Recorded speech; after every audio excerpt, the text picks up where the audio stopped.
Hola, ¿qué tal? ¿Cómo están? Me da muchísimo gusto saludarlos en una emisión más de esto que es Panel de Expertos. El día de hoy estaremos tratando el Día Mundial de la Población y en conmemoración de este Día Mundial estaremos tocando diferentes temas que tienen que ver, obviamente, con la población. Así que, por favor, no se vaya, quédese con nosotros, comenzamos.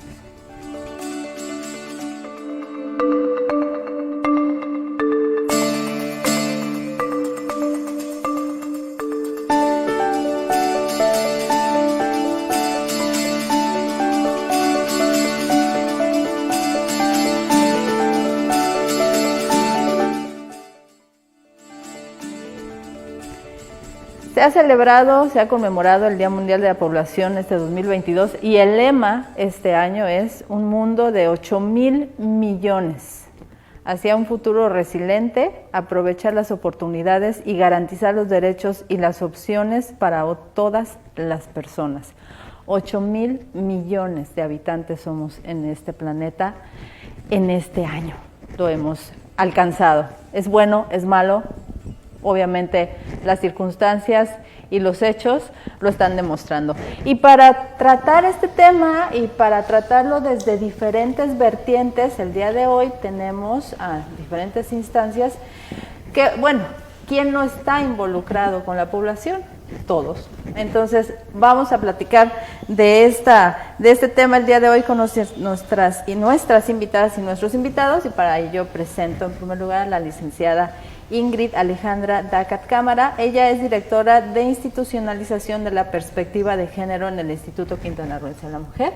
Bienvenida. Muchas gracias por la invitación. También presento al licenciado Raúl Enrique Cabrera Covarrubias. Él es director general de revisión de proyectos, control y seguimiento de recomendaciones en la Comisión Estatal de Derechos Humanos. Bienvenido. Muchas gracias. Gracias por estar aquí. Presento al maestro Carlos Antonio Caporal López. Él es subdirector de Informática y Promoción en el INEGI. Bienvenido. Hola, buenos días, muchas gracias por la invitación.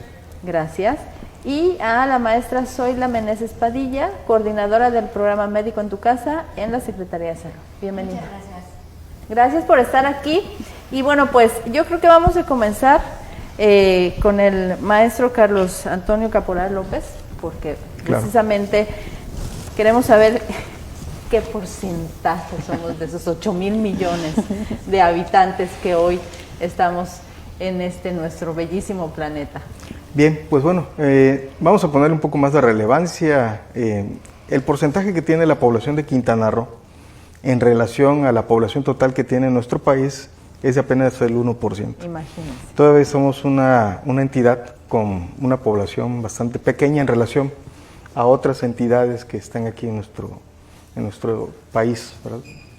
Y que bueno, ya en proporción a los 8,000 millones, pues nos quedamos todavía muy estamos alrededor de 1,600,000 habitantes aproximadamente. No, para el 2020 el resultado del censo marcó 1,858,000. O sea que somos 1,900,000. Actualmente ya con las estimaciones de la Encuesta Nacional de Ocupación y Empleo ya rebasamos el 1,900,000, ¿sí? Para el primer trimestre de este año 2022. En todo Quintana Roo. En todo Quintana Roo, sí. ¿No? Sí. Así es. Que a comparación de otros estados y otros puntos de la República Mexicana, efectivamente somos una población todavía bastante... ¿Pequeña? Sí. Sí, razonable. Ahí nos deberíamos quedar. Pues no, lo dudo que permanezca, no. ¿verdad? Por la dinámica que tenemos. Por supuesto que sí.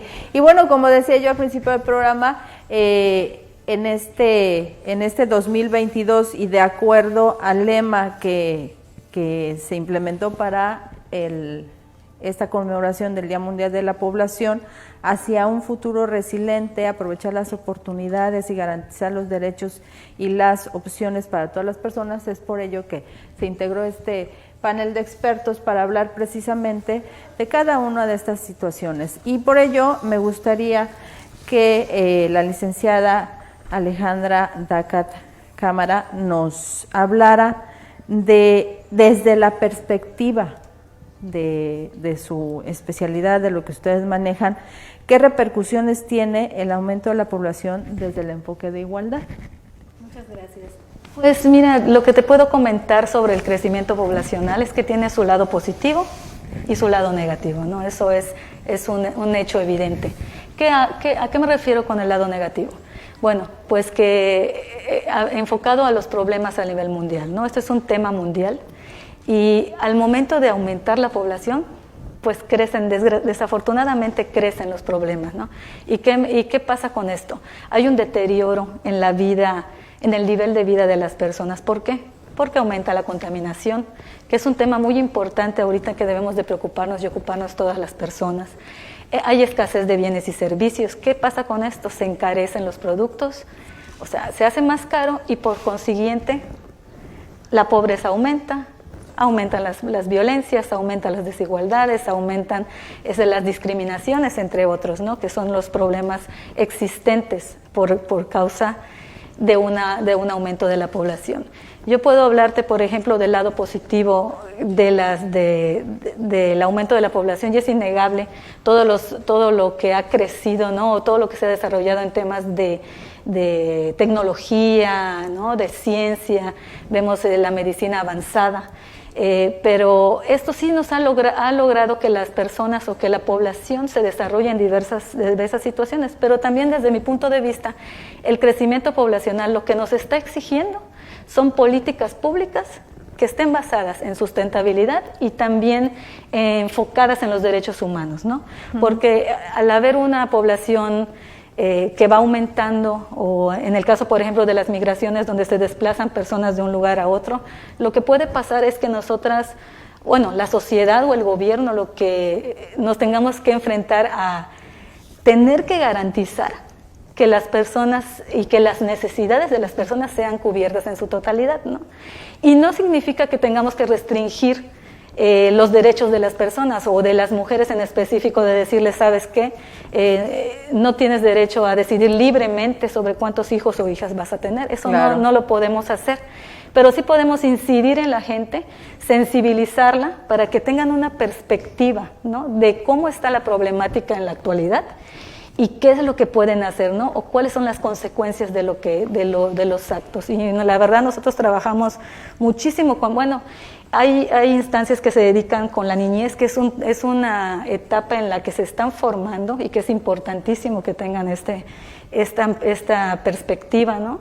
Y nosotros trabajamos con las juventudes, con la juventud que son personas que están saliendo a la sociedad para hacer su primer empleo, para formar una familia, para relacionarse con las personas con las que trabajan, ¿no? Y es muy importante que sean quienes tengan esta información, y es lo que tratamos de hacer. Y hay una agenda avanzada en lo que es la Agenda 2030, que están los 17 objetivos, ¿no? Que creo que ya conocen, quienes no conocen, pues es un plan de acción para que todos podamos llevar a cabo políticas públicas, acciones en beneficio tanto del planeta, porque es un tema muy importante ahorita lo que es los recursos ambientales, ¿no? Claro. Yo estaba escuchando las noticias donde dicen, de verdad que lo vi ayer y no lo podía creer, y ya pasó tiempo con esta noticia, de que Nuevo León se había secado una de las presas más importantes que abastecen agua, y digo, ¿qué necesitamos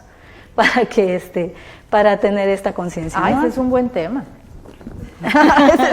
ese es un buen tema, ¿no? Pero sí, efectivamente, finalmente nosotros, todos los que vivimos en este planeta, la humanidad entera, somos los que hacemos o no hacemos en pro o en contra del mismo planeta y la misma humanidad.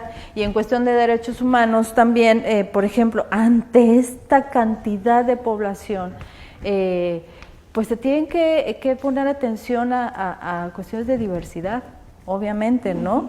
A discriminación, ¿no? Que bueno, son también parte fundamental del desarrollo de una sociedad. En cuestión de derechos humanos, ¿qué daños provoca y cuáles son las consecuencias de la discriminación para las personas o grupos afectados y para la sociedad en general, y cómo se ve este aumento de población desde la perspectiva de derechos humanos? Okay, son dos puntos. Desde un punto de vista general, ¿qué provoca la discriminación? Provoca una limitación en la capacidad de las personas de poder desarrollarnos de manera integral, ¿no? Eso tiene varias ramificaciones. Por un lado, tenemos las inherentes afectaciones a la salud mental de las personas que sufren algún tipo de discriminación, y por otro, la falta o la negativa de acceso a servicios de carácter público que derivan de garantías materiales de acceso a sus derechos humanos. ¿Qué es lo que vemos con el aumento poblacional? Pues evidentemente ante la falta de cultura de derechos humanos que pueda haber a nivel mundial, pues existen mayores violaciones por parte de los estados hacia la población en general, ¿no? Ese es el fenómeno que a nivel poblacional de mayor medida podemos observar, pero realmente estos son los aspectos. Hay que recordar que los derechos humanos derivan de la dignidad humana y al final de cuentas nuestras acciones y todo nuestro trabajo a nivel de humanidad va encaminado al trabajo de la dignidad humana, al valor de la persona, ¿no? Entonces, si con estos actos de discriminación solemos disminuir la capacidad de la persona, pues evidentemente esta no puede ejercer su dignidad de manera plena. Claro, y ustedes vigilan. Así es, hay que recordar dos cosas. Aunque sea en nuestro país, la discriminación no solamente es una violación a derechos humanos cuando proviene de agentes del Estado, sino en nuestro país también es un delito, ¿no? Sí. Entonces, pues no solamente están las comisiones de derechos humanos a nivel nacional, sino también las fiscalías generales de los estados y de la República, y a su vez la CONAPRED. Muy bien, vamos a hacer una pausa. Claro. ¿Sí? No se vayan, por favor. Esto es Panel de Expertos y el tema del día de hoy es el Día Mundial de la Población. Ya regresamos.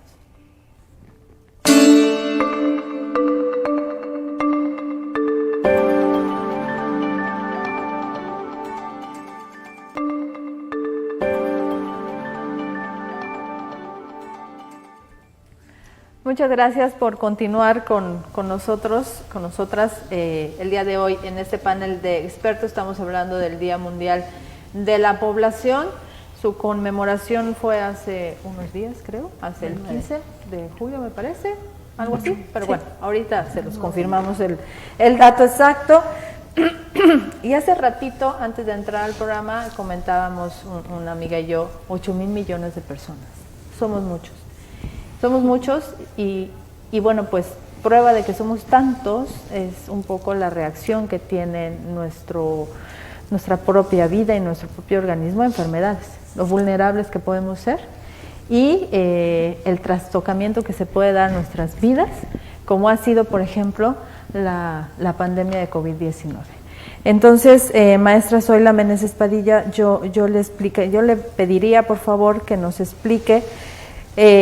Primero que nos dé el dato total de la población que ha sido contagiada por COVID-19 en el estado.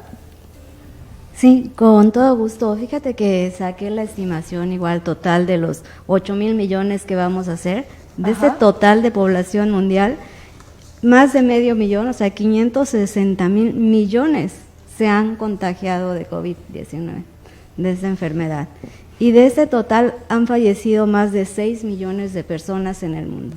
O sea, realmente el COVID fue algo que nos vino a sorprender a todos, ¿no? Claro. Es algo que nos vino a impactar gravemente. Y que nos sigue sorprendiendo, además. Así es. Y al principio, sobre todo, que no se tenía conocimiento de las consecuencias de todo lo que podía pasar por esta enfermedad, ¿no?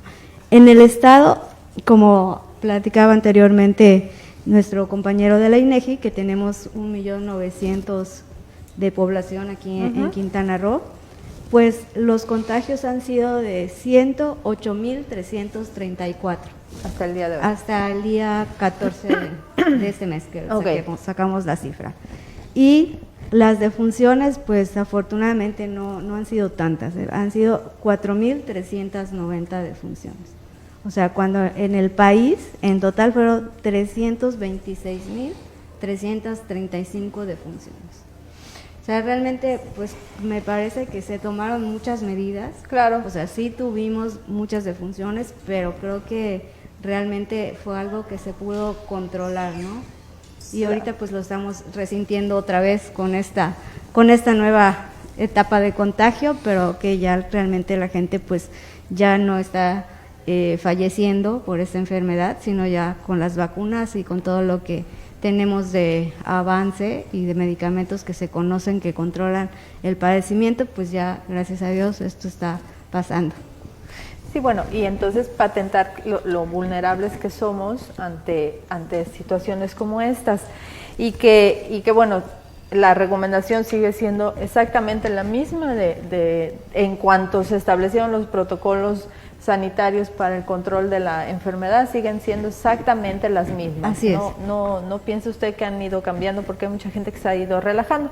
Pero bueno, vamos a seguir platicando al respecto de lo que se sigue haciendo en materia de prevención y de control de la enfermedad.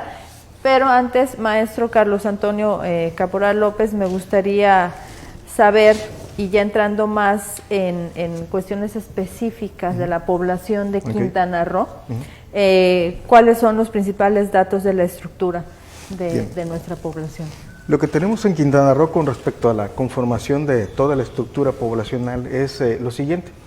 Ha disminuido la cantidad de población menor a 15 años, de 0 a 15 años. Es una población que se le puede identificar como población dependiente, porque no trabajan, dependen de los papás, de los padres, de jefe de familia. Y también la población por encima de la que está en edad productiva, que es de 16 años hasta los 60, esa población, la población mayor, esa está incrementándose. Pero no está, digamos, siendo por el momento una cuestión que deba preocuparnos. La parte que ahorita nosotros más bien debemos de ver precisamente con este espíritu de resiliencia es el aprovechamiento de esta parte de la estructura central de la población, que la conformamos población como nosotros, en una edad, digamos, antes de la edad madura, antes de los 60 años, que estamos formando, digamos, la masa más importante de la estructura de la población. Somos personas que estamos en edad productiva y a este, digamos, comportamiento que tiene actualmente la estructura poblacional, a esta parte de la población, es a lo que los expertos les han denominado como bono demográfico. Un bono demográfico en términos de que, pues bueno, somos una población, mucha, que estamos en edad productiva. Y el reto precisamente para las economías, para las autoridades de las administraciones, es el de aprovechar precisamente este bono demográfico. En un momento dado, para el año 2050 se estima, vamos a pasar a formar parte de la edad, pues ahora sí que mayor, ¿no? Ajá. Mayores de 60 años. Y ahí es en donde, bueno, las cosas debemos ahorita trabajar para que no sean una complicación. ¿Por qué? Dejamos de ser productivos y entonces vamos a depender, pues, de pensiones. Sí. Esto va a afectar la demanda en productos, en servicios, en vivienda. Vamos a formar parte, ahora sí, de una población que va a ser de tipo dependiente si no prevenimos nuestro futuro en términos financieros. Ya. Qué interesante, ¿sí? Qué interesante. Para el 2050. Para el 2050. ¿Y quién se debería preocupar más por esto? ¿Nosotros o quiénes? A nivel individual, cada persona, pues responsable, ¿en salud, exacto, en salud, en la materia de finanzas, para no ser dependiente. Muchos de nosotros, después de los 30, 35 años de servicio, vamos a depender de una pensión. Claro. Y una pensión que no necesariamente, pues, es abundante, es limitada, ¿verdad? Así es. Hoy en día incluso hay una buena parte de la población económicamente activa que percibe menos de un salario mínimo. Entonces, es por ello que es un reto importante para el futuro. Sí. ¿No? Muchos de nosotros vamos a aguantar 20 años, espero, ¿no? Entonces vamos a estar en ese, digamos, en ese segmento de la población en la que, pues, vamos a depender de lo que hayamos previsto nosotros, ¿no? En esta situación de resiliencia a la que tenemos que aspirar, ¿no? Claro. Prevenir. Y observar también, ¿no? Sí. Cómo se va desarrollando nuestro entorno. Efectivamente. Pero estos datos, por ejemplo, no necesariamente los tenemos al alcance de la mano así tan sencillamente, ¿no? O sea, ahorita nos lo está comentando usted, que somos parte de esta estructura, de cómo se va desarrollando en nuestro estado específicamente. Entonces, ya saben ustedes, si están en este rango de esta estructura, de edad, pues, bueno, yo creo que a partir de la pandemia, la población se hizo más consciente de muchas situaciones y una de las más importantes es, dependiendo del sector en el que se desarrollaba, ¿no? Pero una de las más importantes es cuidar la salud, precisamente, y que esperamos que que vaya en crecimiento. Hablando de lo que se está haciendo en el Instituto Quintanarroense de la Mujer, licenciada Ingrid, y espero no cortar la idea, pero a lo mejor sí, ¿verdad? Porque nos falta poquito tiempo. Háblanos de lo que está realizando en acciones que ha impulsado el Instituto de la Mujer para garantizar la salud a las mujeres. Claro que sí. En el instituto, bueno, como su nombre lo dice, es Instituto Quintanarroense de la Mujer, y vemos el tema, varias vertientes, pero sobre todo el tema de salud de las mujeres, ¿no? Entre otros temas. Claro está que cuando se capacita, yo siempre he dicho que el conocimiento es poder. El conocimiento te va a dar la facilidad para vislumbrar la problemática que estamos viviendo y qué es lo que tenemos que hacer para mejorar. Eso siempre lo he dicho. Y la sensibilización es uno de los de las situaciones o de las acciones que llevamos a cabo en el instituto, para que conozcan sus derechos sexuales y reproductivos. Es muy importante llegar a las zonas, llegamos a las comunidades, ¿no? Donde la información donde deben de conocer estos derechos, y es muy difícil que les llegue esta información por su lejanía o porque no cuentan con la tecnología adecuada, ¿no? Entonces llegamos para precisamente darles esta sensibilización, porque uno de los problemas del aumento de la población es el embarazo en adolescentes, ¿no? Sí. Entonces es muy importante esta prevención. Trabajamos con juventud, dándoles a conocer sus derechos sexuales y reproductivos, el derecho al acceso de los anticonceptivos, el derecho a decidir libremente sobre cómo quieren vivir su vida, cómo quieren planificarla, ¿no? Y también tenemos un área de capacitación en el cuidado de la salud, donde se ayuda o se sensibiliza a las personas en temas del cuidado de su salud para una mejor calidad de vida. En este caso se les sensibiliza cómo llevar padecimientos de enfermedades crónico-degenerativas, prevención del cáncer de mama, entre otras, ¿no? Y esa es una manera de sensibilizar y de dar a conocer todo lo que pueden hacer en cuanto a derechos sexuales y reproductivos. Tenemos un programa, no sé si me dé tiempo de explicarlo, de comentarlo, pero es un programa muy importante. Yo creo que vamos a la pausa mejor, si les parece bien, okay, para no interrumpir la idea. Recuerden que estamos hablando de la conmemoración del Día Mundial de la Salud, y entre todas estas instancias que están presentes aquí, bueno, pues estamos desarrollando cada una de las políticas públicas y de los aspectos importantes que tienen que ver forzosamente con la población, y es que todo está ligado, pero intrínsecamente con la población. Así que este es el tema del día de hoy. Estamos en panel de expertos, vamos a una pausa y retomamos para que nos platique del programa. Regresamos, no se vayan, por favor.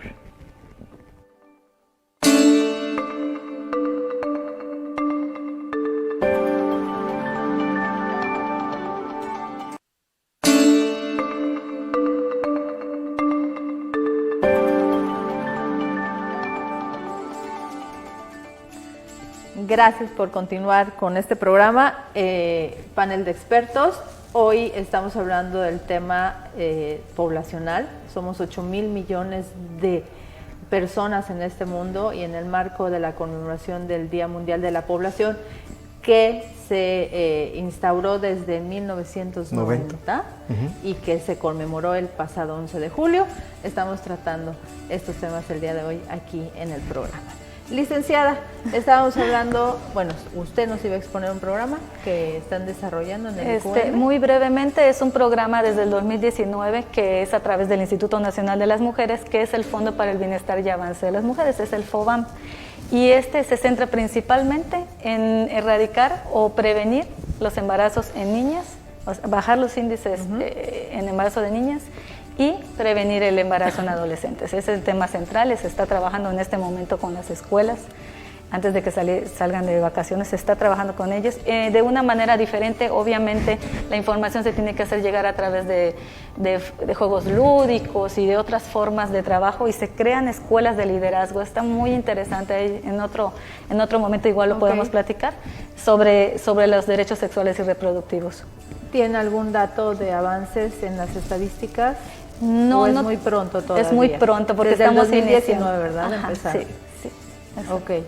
Ese dato estaría sería muy importante tenerlo porque se hacen muchas, se piensa mucho en este tema en especial de embarazo en adolescentes y como que se trabaja marchas forzadas en ese sentido, ¿verdad? Porque Sí, no necesariamente se tienen los resultados que se quieren. Sí. Entonces, esperamos que marche bien Claro. y que logre ese propósito. Muchas gracias. Sí. ¿No? Ahí estamos. Licenciado Raúl Cabrera, ya hablamos de aspectos importantes como todo lo que conlleva una gran población que puede ser la discriminación.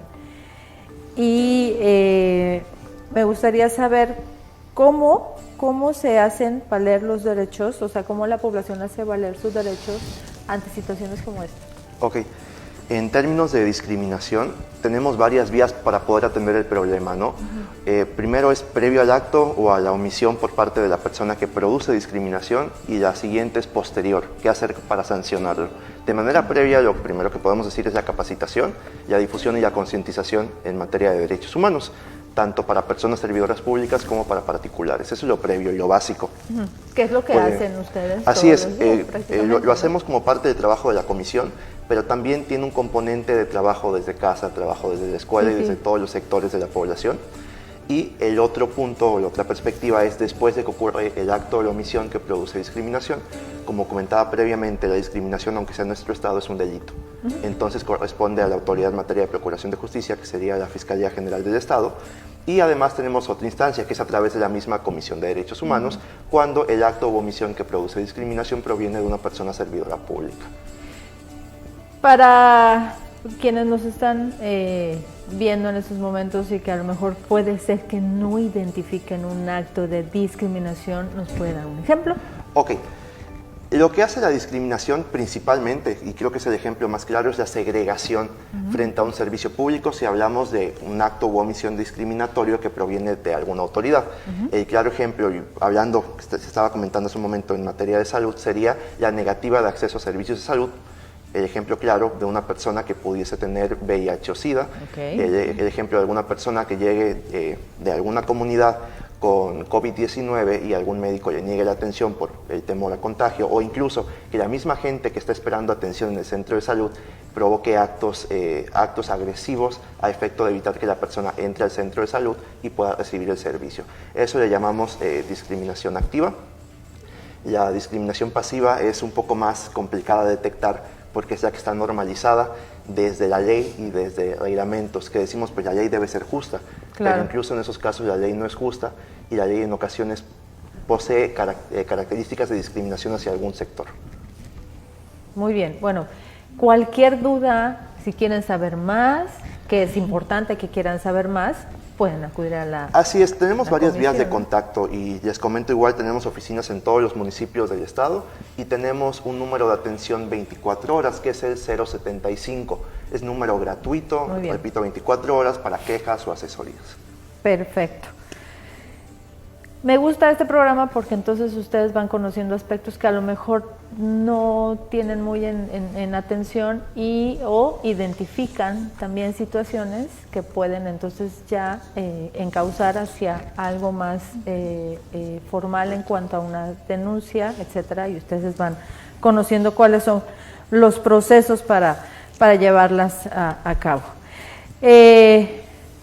Regresamos al tema de la vulnerabilidad de la población y la situación que nos ha quejado desde el 2020 con la pandemia de COVID-19. Maestra Zoila Meneses, en este momento, y ya medio lo dijimos hace rato, ¿cuáles son las medidas que se están tomando para evitar que nos sigamos contagiando? Claro que sí, con todo gusto.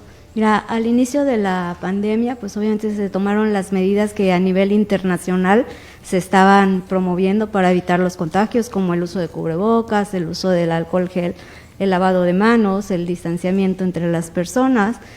También se clausuraron, por ejemplo, los eventos que tenían mucha gente junta, ¿no? Como los cultos, las escuelas, pues ven que se cerraron las escuelas, la verdad es que fue bastante tiempo, casi 2 años, y todas estas medidas además se instauraron números telefónicos para que la población se comunicara, si tenía dudas, si tenía síntomas.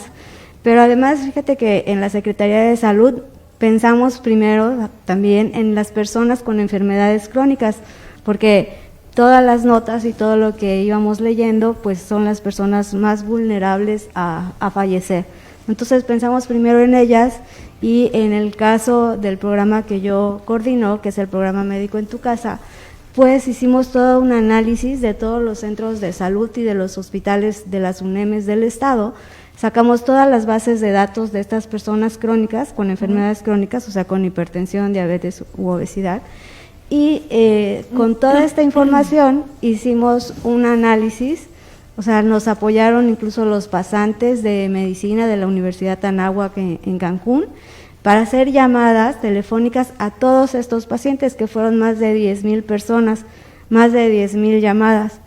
De estas 10,000, solamente 1,500 personas aproximadamente necesitaban medicamento. Esto es que ellos nunca habían ido al centro de salud ni al hospital durante estos meses, y entonces nos dimos a la tarea de irles a entregar sus medicamentos hasta sus domicilios.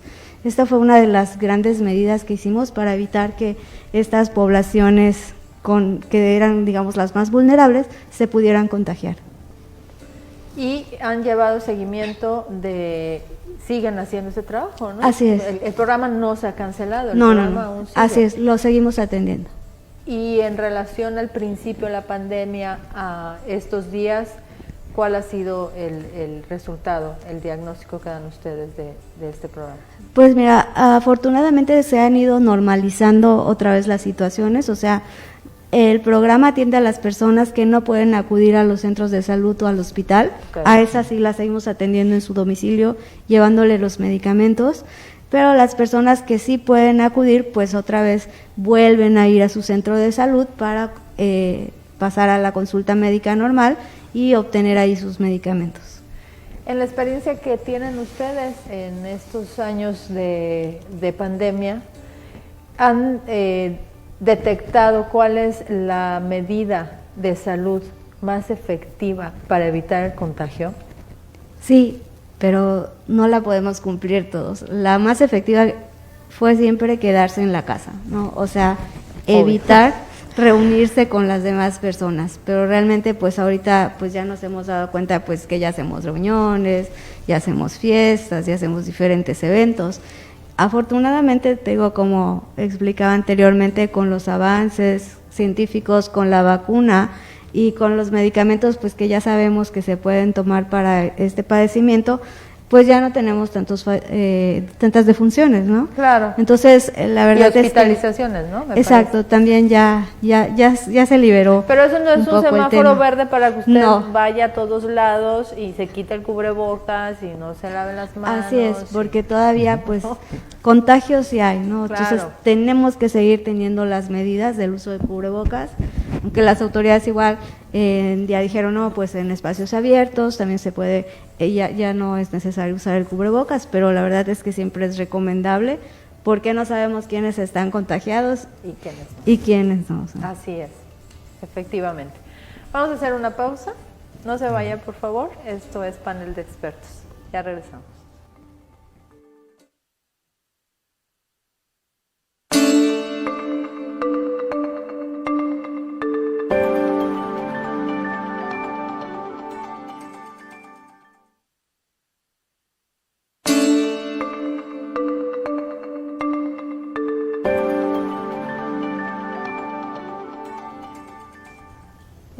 Gracias por continuar con Panel de Expertos. Maestro Carlos Antonio Caporal, ¿cuál va a ser nuestra contribución de aquí en adelante para seguir aumentando esta población y cuál es la tasa de fecundidad del estado de Quintana Roo? Bien, voy a empezar con lo de la tasa de fecundidad también a propósito del tema de anticonceptivos y de embarazos adolescentes. Ajá. De 1970 a la actualidad ha habido un descenso en la tasa de fecundidad, ¿no? En todos los grupos quinquenales de edad de las mujeres, el promedio de hijos nacidos vivos ha disminuido, incluso en el tema que nos preocupa del embarazo adolescente también. Okay. En todos los grupos ha disminuido. Obviamente sigue siendo un tema de preocupación. ¿Por qué? Pues porque el embarazo en la adolescencia afecta en muchos aspectos, ¿no? a la adolescente, a la niña incluso, ¿no? En temas físicos, de salud, en temas emocionales, pone en riesgo la propia vida del adolescente que se embaraza. Y eso es un avance que tenemos, digamos, en nuestro país, que ha disminuido esa tasa de embarazo. En 1970 habían 64 embarazos en adolescentes por cada 1000. Okay. Para el 2000 la tasa ha disminuido a 43. Vemos entonces un avance significativo, pero 43 todavía son muchos. Bueno, y con respecto pues al otro tema de cómo vamos a contribuir nosotros, ¿no? En esta parte de la demografía, del crecimiento poblacional, Quintana Roo tiene el municipio con la tasa de crecimiento poblacional más alta de Solidaridad. Ya. Y el comportamiento que tienen municipios como Benito Juárez, por la dinámica económica, también hace que mucha población venga a residir a nuestro estado. Nosotros observamos, incluso en estos últimos días, que se sigue promoviendo, digamos, atraer inversiones a nuestra región para promover el desarrollo económico, y eso trae aparejado precisamente que vengan trabajadores de otras latitudes a nuestro estado, y en nuestro estado vamos a tener un incremento poblacional seguramente superior al que se pueda tener en otros estados de la República. Que va constante, ¿no? Exacto, es como... así es, tenemos un crecimiento permanente, ¿no? Digamos. Ahora bien, como había expuesto anteriormente, nuestro grueso de la población está en nuestra edad, sí, en la edad de más de 15 años, de 16 años a los 60, esa es la parte gruesa. Y la base de la pirámide poblacional se ha disminuido, es decir, tenemos ahora menos niños que antes. ¿Qué debemos de hacer como población? ¿Qué debe de hacer, digamos, la administración, ¿no? en las regiones como nosotros, aquí en Quintana Roo? Pues debemos de promover que esos niños se preparen para que luego ellos puedan tener esa capacidad productiva y todavía más allá de la que podemos tener nosotros en la actualidad. Okay. Porque nosotros al volvernos viejos vamos a depender de quiénes, de quienes ahora son niños, ¿no? Entonces tenemos que desarrollar precisamente estrategias para que pues esta población, que en 20 años va a ser la población que va a ser la productiva, pues tenga, digamos, herramientas suficientes, dominios conceptuales, habilidades técnicas, habilidades productivas, para que puedan precisamente sostener, ¿no? toda la sociedad en el conjunto. Que es un gran reto. Exacto. Que es un gran reto, porque las nuevas generaciones de las cuales usted está hablando están inmersos en una dinámica muy diferente a la dinámica en la que crecimos nosotros. Entonces sí es un gran reto para las autoridades de educación, por ejemplo, de entrada, y para la misma formación de la familia. Los centennials están pensando cada vez menos en formarse ahora sí que profesionalmente, y ese es otro buen tema, pero no estamos discutiendo ese tema el día de hoy aquí. Bueno, vamos casi ya cerrando el programa, pero pues nos faltan algunos temas que son bien importantes. Licenciada Ingrid, es importante que, y ya lo mencionó usted, brindar todas las oportunidades para que la población específica a la que vayan enfocados los programas y las políticas públicas del IQM tengan ese cauce. ¿Qué pasa con el tema de desarrollo en la mujer, el empleo y el desarrollo de la mujer quintanarroense? Siendo breves, pues son los problemas que aquejan, ¿no? En la actualidad, la desigualdad en el salario. Las mujeres están dedicadas o tienen al cuidado a sus hijos e hijas, a sus adultos mayores, ¿no? Y esto de la pandemia que comentaba la compañera, bueno, pues viene a encrudecer más el problema para las mujeres, pero demostraron mucha resiliencia y eso la verdad es digno de admirar. Las mujeres siempre buscan la manera de salir adelante, ¿no? Y en el instituto eso es lo que intentamos no lo que intentamos, es lo que hacemos, ¿no? Apoyar a las mujeres para que salgan adelante en sus proyectos productivos, no solo empoderándolas en capacitación de todos los temas que hemos mencionado que se capacita a las personas, ¿no? Sino también en el tema del apoyo en proyectos productivos. Tenemos programas que estamos trabajando también con el Instituto Nacional de las Mujeres, que por ejemplo el año pasado, para mencionarles rapidito, se apoyó con insumos a personas o grupos formados que se dedican a urdir hamacas, a todo este tipo de actividades, y se les proporcionaban los insumos después de haberse capacitado, ¿no? Y es un tema muy importante para que las mujeres tengan autonomía y tengan ese empoderamiento que estamos esperando, ¿no? Porque mientras más empoderadas estemos, mientras más conocimiento tengamos, pues los problemas que enfrentamos día con día pues van a ser menores, porque sabemos los derechos que tenemos y que podemos exigir, ¿no? Un trato digno, un trato de igualdad. Exigir y ejercer, sobre todo, ¿no? Así es. Y bueno, por si alguien necesita acercarse, conocer todos estos programas y saber cómo pueden recibir apoyo, pues también lo pueden hacer, ¿no? Así es, estamos en el instituto, habemos 3 áreas operativas que nos dedicamos a un área de dirección que es la prevención de la violencia, que está dedicada a la atención y a la prevención de todos los problemas que aquejan las mujeres. Solamente tienen que estar ahí, acudir y van a tener la atención, tanto a nivel jurídico, en todos los temas que tengan que ver con la mujer. Y que pueden ser atendidas tanto aquí en la capital como en los 11 municipios. Exactamente, hay delegaciones del instituto, representaciones en los municipios, entonces estamos abarcando los municipios también. Muy bien, pues atendiendo este sector de la población, que entiendo yo, ¿ya rebasamos un poco a los hombres o...? En Quintana Roo hay más hombres que mujeres. ¿Todavía? Sí. ¿Y en el mundo? No sabemos. Pues bueno, a nivel nacional, por ejemplo, la situación es ligeramente mayor, ¿no? Pero en el caso de Quintana Roo, por la dinámica precisamente económica, pues somos un imán para la fuerza laboral masculina y vienen muchos varones a residir, digamos, solos, ¿no? Y por eso hay un punto porcentual allí de diferencia entre hombres y mujeres. Muy bien, muy bien. Vamos a ir cerrando, ahora sí, un poquito, para dejarle a quienes nos están haciendo el favor de vernos como una especie de conclusión de este tema que estamos tratando hoy aquí en el programa, que es el Día Mundial de la Población, y enfocado a la resiliencia, ¿no? Entonces, como Comisión de Derechos Humanos, hablando de aspectos tan importantes como es la diversidad, como la discriminación, ¿cuál sería el mensaje que quieres dejar a quienes nos están viendo ahorita? Ok, primero que nada, en el marco del Día Internacional de la Población, es que la población va a generar siempre diversidad, va a generar diversidad en materia de preferencias sexuales, en materia de discapacidad, en materia de etnias, en materia de nacionalidad, pero frente a actos que pudiesen derivar en discriminación, es no quedarse callados y siempre acudir a denunciar.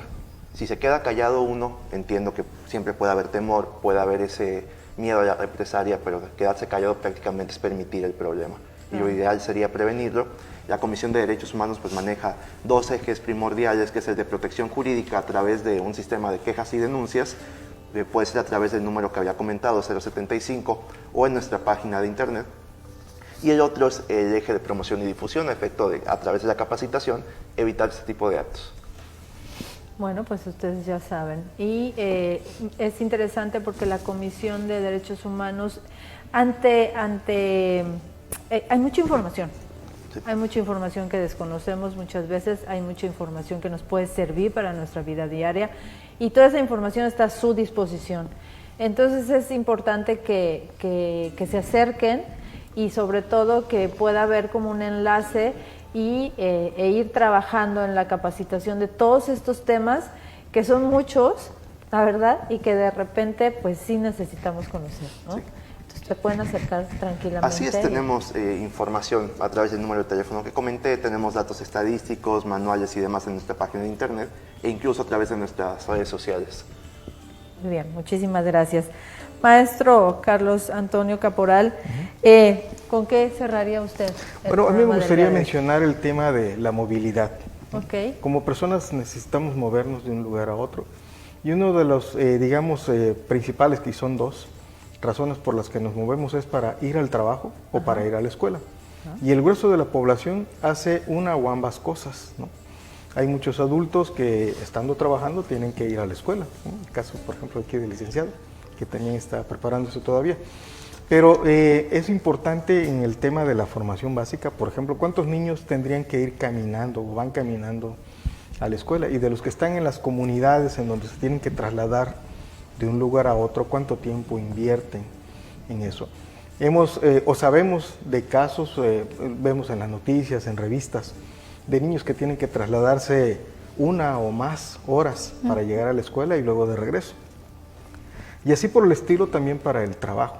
Entonces aquí es importante saber que el 54% de la población que se mueve para esos propósitos, el de ir a la escuela, por ejemplo, lo tiene que hacer a pie, ¿no? Para el caso de los que van al trabajo, básicamente la cuarta parte de las personas que tienen que trabajar van caminando a su centro de trabajo. Pues esto tiene diferentes repercusiones, por ejemplo, seguridad, ¿no? Hoy en día pues vivimos en un ambiente en donde caminar en solitario tiene riesgos, tanto si vas a la escuela como si vas al trabajo, ¿no? Si usas un medio de transporte también está sujeto a ciertos riesgos. Esos son fenómenos que hoy en día, pues bueno, tenemos que considerar para poder pensar de manera resiliente en estrategias que nos ayuden a superar esos problemas. Queda como asignatura pendiente. Así es. Sí. ¿Cómo cerraría usted su participación? Pues bueno, yo creo que continuando con las recomendaciones, ¿no? O sea, que la gente se siga cuidando, siga usando el cubrebocas, siga teniendo el lavado de manos, el uso de alcohol gel, tomar el distanciamiento entre las personas. Si tienen algún síntoma, pues comunicarse inmediatamente con su médico, ir al centro de salud, o si conocen pacientes discapacitados, postrados, enfermos terminales, ahí sí los pueden enviar al programa Médico en tu Casa, que se les irá a atender hasta sus domicilios. Pero principal eso, ¿no? O sea, que sigan las medidas que se tomaron desde el principio, porque pues hasta ahorita nos damos cuenta y seguimos viendo que son las mejores medidas para evitar el contagio de esta enfermedad, que la verdad es que ha ocasionado pues muchos cambios en la población mundial. Claro que sí. ¿Cómo se pueden comunicar con ustedes en caso de conocer a una persona que necesita de los servicios de Médico en tu Casa? Estamos en las redes sociales también. Okay. Tenemos un número telefónico que ahora puedo dar el mío incluso porque es donde más se comunican, que es el 983-133-83-78.